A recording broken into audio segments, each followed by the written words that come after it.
আসসালামু আলাইকুম। আমি মুত্তাকিন, বাংলাদেশ পুলিশে কর্মরত আছি। ফুটবল খেলতে গিয়ে আমার এসিএল ইনজুরি হয়।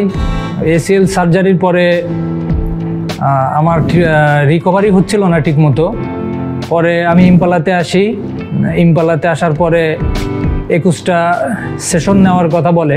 তো আজকে আমার 18তম সেশন চলে। আমার আগে হাঁটতে গেলে পায়ে ব্যথা লাগতো, কিন্তু এখন আমি ইনশাল্লাহ রানিং করতে পারতেছি এবং অনেকটা স্বাভাবিক। এবং এখানে যারা আছে তাদের ব্যবহারও খুবই আন্তরিক। আর আমার মতো যাদের এসিএল ইনজুরি আছে, আপনারা এখানে আসতে পারেন।